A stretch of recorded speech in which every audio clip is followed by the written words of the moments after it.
Assalamualaikum warahmatullahi wabarakatuh. Selamat pagi anak-anak semua. Sehat ya? Yuk kita hari ini belajar bersama-sama mata pelajaran IPA Terapan dibimbing oleh Ibu Sri Darwati SPD.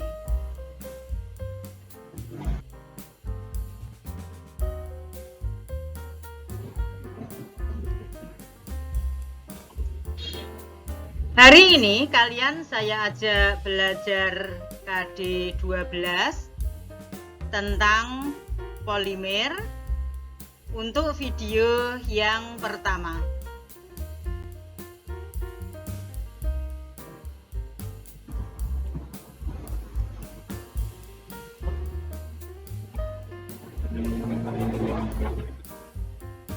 Ya, sudah siap belajar ya?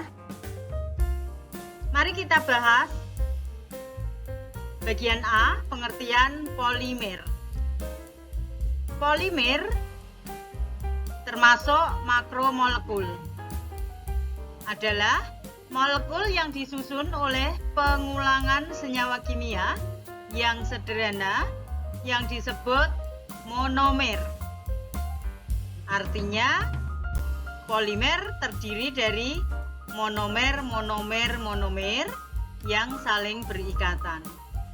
Dari kata-katanya polimer, poli itu banyak, mer itu dari kata monomer ya. Jadi polimer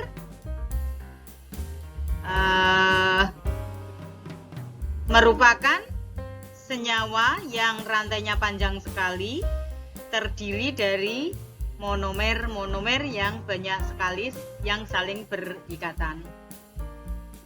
Monomer merupakan kesatuan-kesatuan berulang sebagai bahan dasar pembentuk polimer. Oleh karena tersusun dari berbagai macam monomer berulang yang jumlahnya sangat banyak, mengakibatkan massa molekul polimer sangat besar.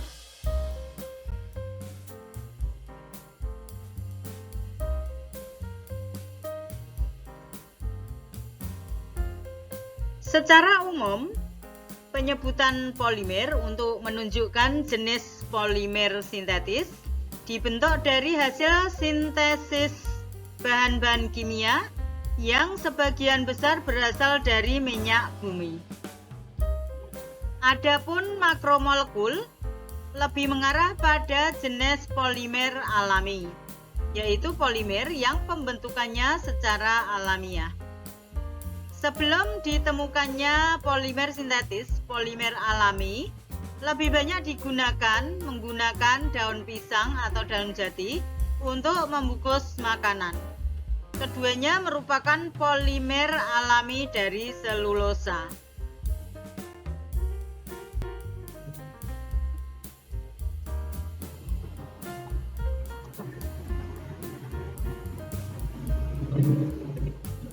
Rambut biri-biri merupakan polimer juga, termasuk polimer alami dari protein. Sutra termasuk jenis polimer protein alami juga. Dahulu hingga sekarang pemanfaatan serat jute dan serat kapas untuk keperluan tekstil masih sangat tinggi. Ini juga termasuk polimer. Jadi serat jute dan serat kapas juga termasuk polimer alami, yaitu jenisnya selulosa alami. Dan masih banyak polimer-polimer yang bisa kita ketahui dalam kehidupan sehari-hari, terutama polimer alami.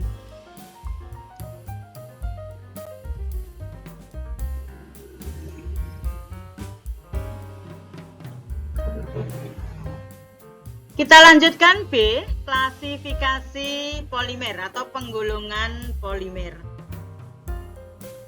Ada beberapa penggolongan. Yang pertama, penggolongannya berdasarkan reaksi pembentukannya.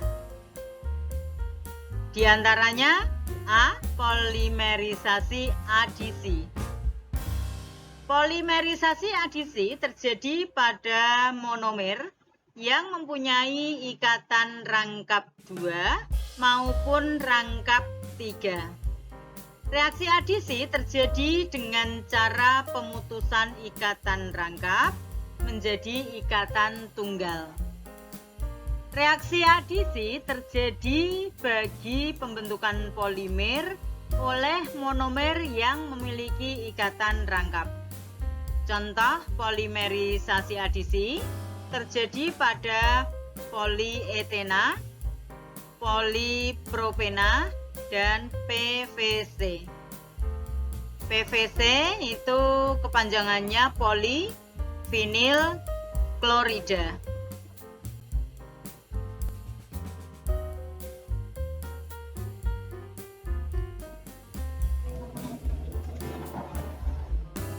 Nah, berikut contoh reaksi polietena. Kalian lihat di slide ini.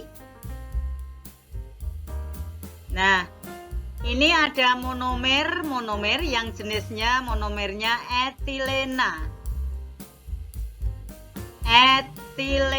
Etil itu C-nya sebanyak 2. Ada akhiran ena, namanya etilena ya. Memiliki ikatan rangkap 2. Ada 2 etilena bereaksi, maka ikatan rangkapnya akan putus dan antar C-nya bergabung. Kemudian ada atom H yang terlepas.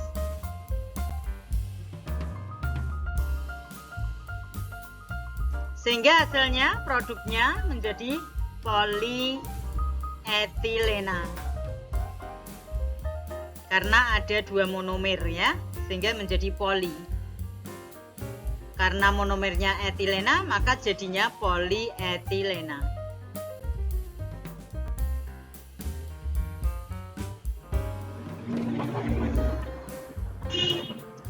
Kemudian penggolongan B, tadi polimerisasi adisi ya, sekarang polimerisasi kondensasi. Polimerisasi kondensasi biasanya terjadi pada monomer yang mempunyai gugusan fungsi OH, COOH, dan NH. Gugus fungsi OH itu gugus fungsi hidroksi. Gugus fungsi COOH itu gugus fungsi dari karboksilat atau asam karboksilat. Kemudian NH2 itu dari gugus fungsi amina.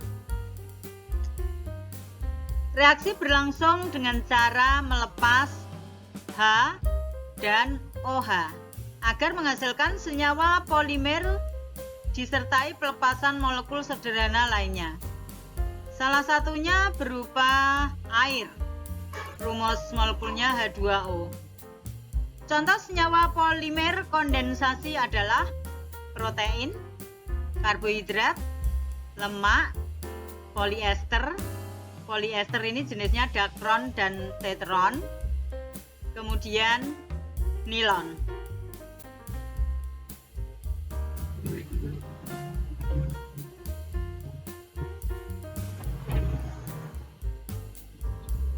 Penggolongan yang kedua berdasarkan proses mendapatkannya.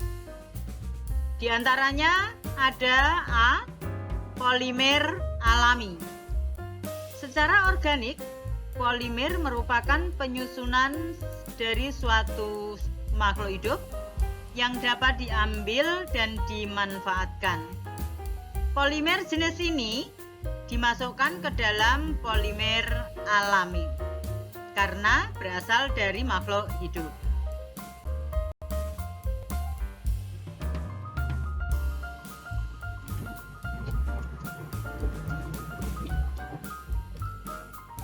Contoh polimer alami bisa bisa kalian lihat di slide. Di sini ada latex ya, karet yang masih alam, belum diolah, masih alamiah, belum diolah ya, namanya latex.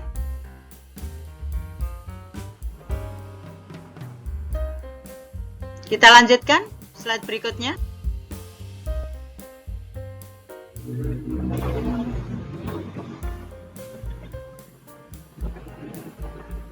Adapun contoh polimer alam disajikan dalam bentuk tabel berikut ini. Lihat di tabel, di antaranya ada polimer selulosa. Selulosa ini jenis dari karbohidrat ya, termasuk polisakarida. Monomernya glukosa, proses polimerisasinya kondensasi, contohnya sayur,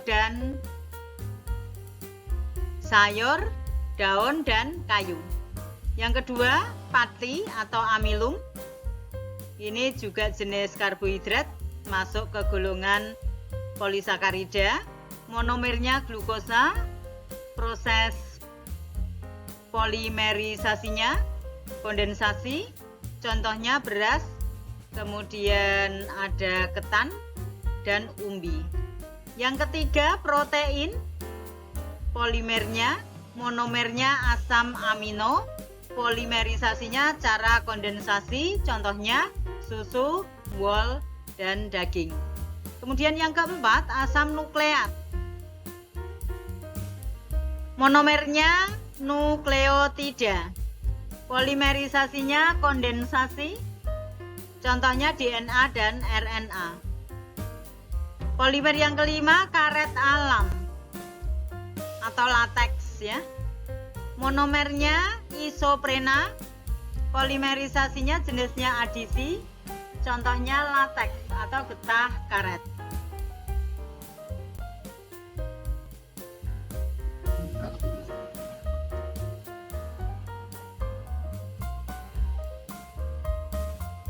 Polimer alam bersifat hidrofilik atau suka air. Sukar untuk dibentuk melalui peleburan ataupun dicetak sehingga sulit dimanfaatkan dalam berbagai varian bentuk. Hampir semua jenis pati seperti beras, kemudian ketan, gandum, jewawut atau cantel, kemudian labu, umbi-umbian, dan jenis protein dalam kedelai, biji koro, kacang hijau, kacang tanah, daging, umumnya dimanfaatkan untuk keperluan bahan makanan dan sebagian untuk bahan kosmetik.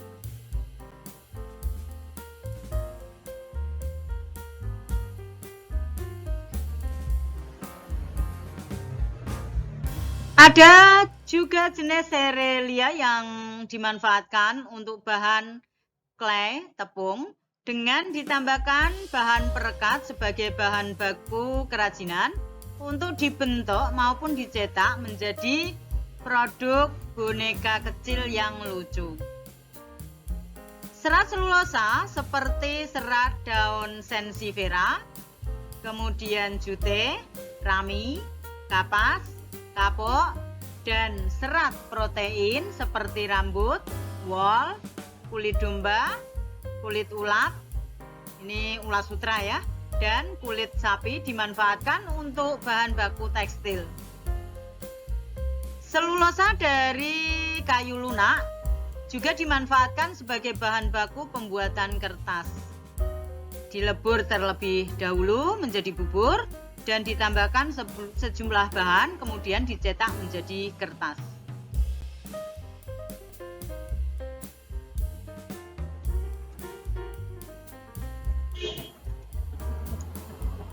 B. Polimer sintetis. Polimer sintetis artinya polimer yang terbentuk oleh olah hasil karya manusia. Sampai saat ini sudah ratusan jenis polimer yang disintetis dan sudah banyak dimanfaatkan dalam berbagai bidang. Polimer yang disintetis memiliki kriteria sesuai dengan yang dibutuhkan seperti titik lebur, elastisitas, kekerasan, dan ketahanan terhadap bahan kimia.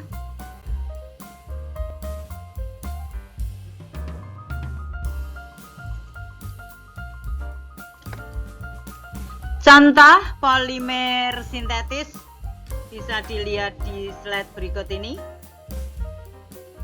Nah, ini. Sekarang zamannya zaman plastik ya. Jadi barang-barang itu terbuat dari bahan plastik. Ini termasuk plastik sintetis, polimer sintetis. Kita lanjut slide berikutnya.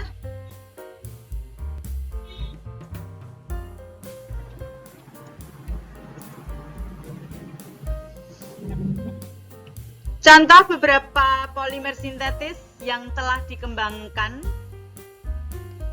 Di antaranya sebagai berikut, lihat di slide gambarnya.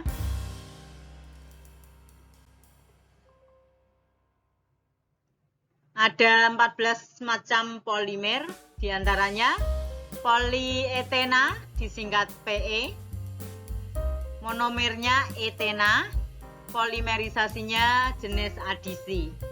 Kemudian yang kedua polipropena disingkat PP, monomernya propena, polimerisasinya jenisnya adisi.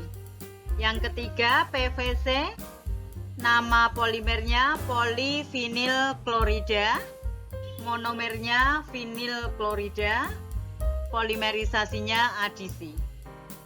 Yang kelima teflon, monomernya tetrafluoroetena, polimerisasinya adisi. Yang keenam polibutadiena, monomernya butadiena, polimerisasinya adisi. Yang ketujuh plexiglas atau PMMA, monomernya polimetilmetakrilat, polimerisasinya jenisnya adisi. Yang kedelapan orlon, monomernya akrilonitril, polimerisasinya adisi. Kemudian yang kesembilan dakron, monomernya metil tereftalat dan etilena glikol, polimerisasinya kondensasi.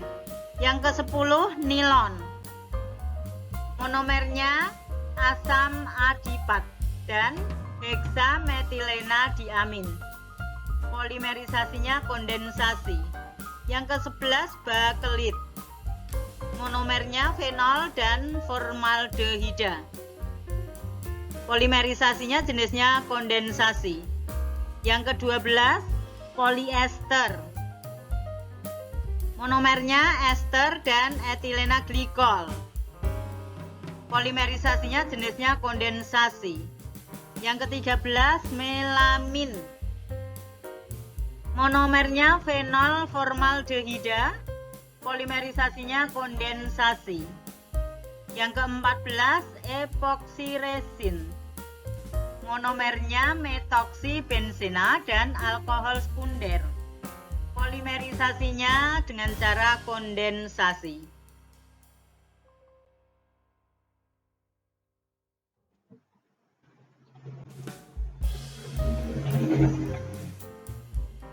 Yang ketiga, berdasarkan jenis monomernya. Dikelompokkan menjadi dua macam, homopolimer dan copolimer. Homopolimer yaitu polimer yang terbentuk dari monomer yang jenisnya sama. Ilustrasinya, monomernya sama. Kalau dianggap monomernya rumusnya A ya, maka A gandeng A, berikatan dengan A, berikatan dengan A, berikatan dengan A, dan seterusnya. Ini namanya jenisnya homopolimer. Jadi monomernya sama. Kemudian B, copolimer. Copolimer yaitu polimer yang terbentuk dari monomer yang jenisnya beda.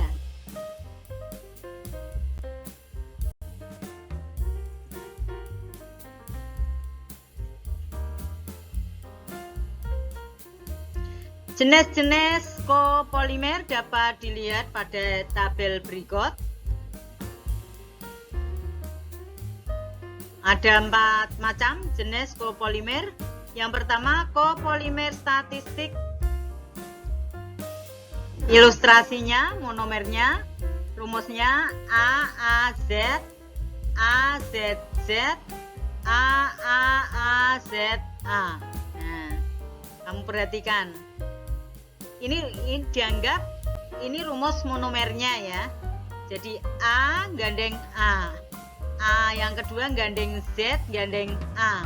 Terus gandeng Z berikatan dengan Z, terus A, Z, A. Kemudian yang kedua jenis kopolimer blok. Ilustrasinya, monomernya A, Z, Z, Z, A, Z, Z, Z.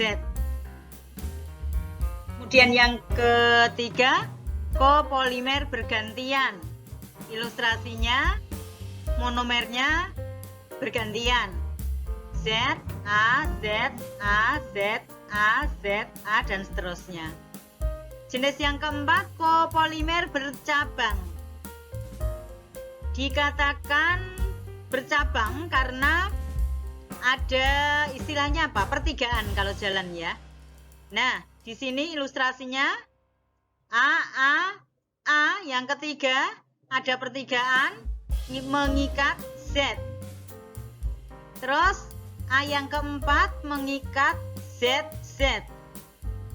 A selanjutnya mengikat Z lagi. Ya, ini cabang. Cabang bisa ditaruh di atas, bisa juga ditaruh di bawah.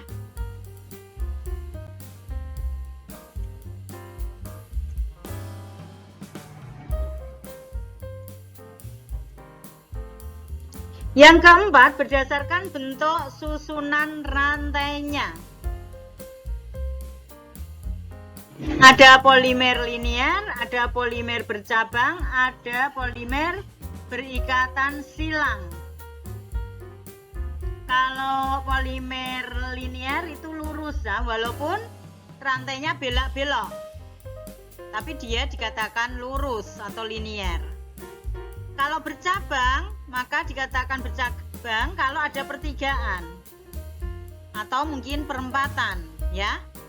Nah, jadi ada cabang, istilahnya ada rantainya.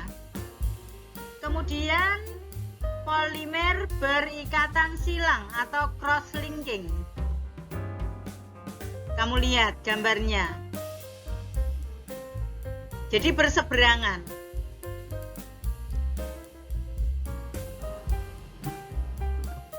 Kita lanjutkan slide berikutnya.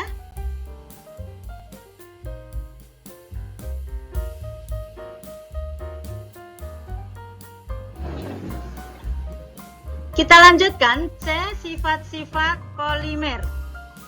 Bahan dari polimer yang terbuat dari plastik, serat, dan karet memiliki sifat-sifat yang khas yang membedakan antara satu dengan lainnya. Oke, kita lihat sifat-sifat atau kita jelaskan sifat-sifat dari polimer berikut ini. Yang pertama, sifat ketahanan termal. Semua jenis polimer akan terbakar jika dipanaskan mencapai titik bakarnya. Polimer alam akan terbakar terlebih dahulu sebelum sampai sempat meleleh. Berbeda dengan polimer buatan yang akan meleleh dulu baru terbakar. Setiap jenis polimer mempunyai perbedaan ketahanan termalnya masing-masing.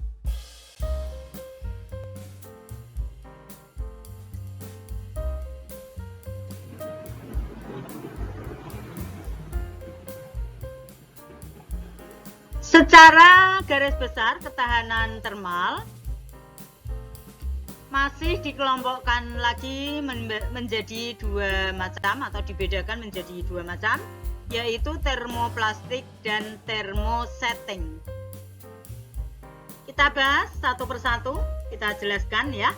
A, Termoplastik.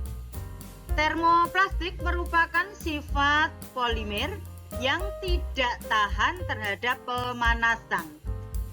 Jika terkena panas, polimer ini mudah meleleh dan akan kembali lagi menjadi keras ketika sudah didinginkan kembali ke suhu kamar. Keuntungannya, jenis polimer ini dapat dengan mudah didaur ulang, dilelehkan kembali, kemudian dicetak menjadi produk polimer baru.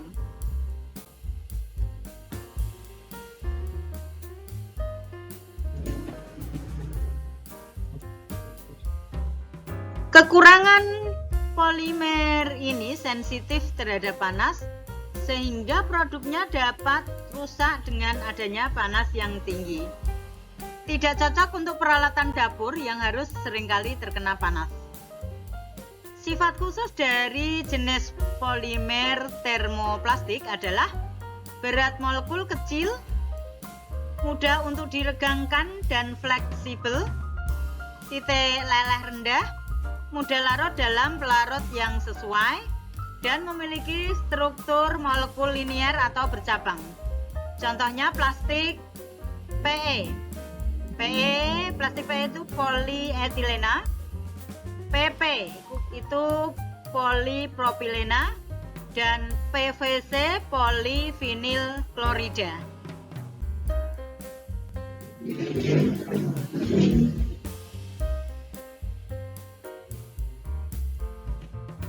B. Thermosetting. Polimer thermosetting merupakan polimer yang mempunyai ketahanan yang tinggi terhadap panas.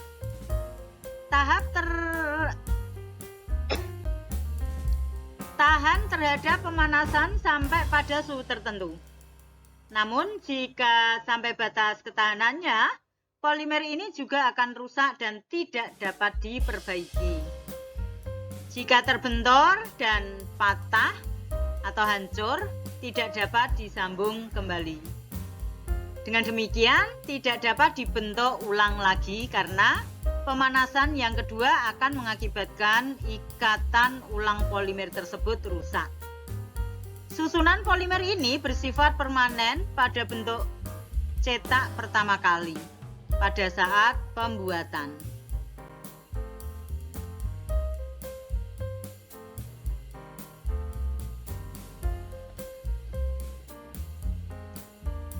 Polimer thermosetting memiliki ikatan-ikatan silang yang mudah dibentuk pada waktu dipanaskan. Ikatan silang ini yang memberikan sifat kaku dan mudah patah, tetapi tahan terhadap pemanasan. Semakin banyak ikatan silang, semakin kaku pula dan mudah patah. Selain terhadap pemanasan, tahan terhadap pemanasan, kelebihan polimer ini tidak mudah larut dalam pelarut apapun. Kemudian tidak bereaksi dengan asam basa sehingga akan cocok digunakan sebagai peralatan dapur yang seringkali terkena panas. Contohnya melamin, epoksi, bakelit, urea formaldehida, dan sebagainya.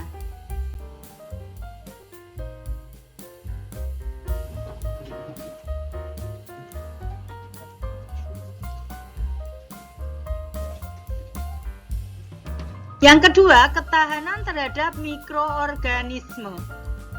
Polimer buatan atau sintetis memiliki ketahanan yang tinggi terhadap mikroorganisme dibanding polimer alam. Tentu saja karena polimer alam terbentuk dari makhluk hidup, sedangkan polimer sintetis berbahan baku dari minyak bumi. Wol, sutra, dan selulosa merupakan jenis polimer alam, sehingga dengan kondisi tertentu daya tahannya rendah, yaitu mudah diuraikan oleh mikroorganisme. Hal ini tidak berlaku bagi polimer sintetis. Penggunaannya dapat berulang-ulang tanpa takut diuraikan oleh mikroorganisme.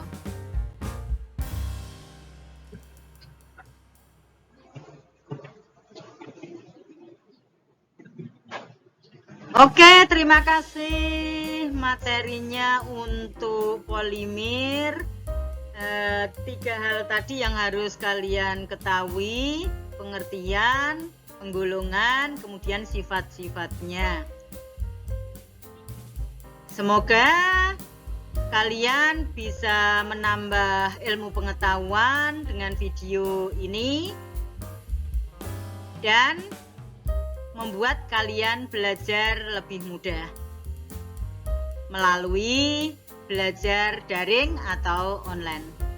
Terima kasih, semoga bermanfaat. Assalamualaikum warahmatullahi wabarakatuh.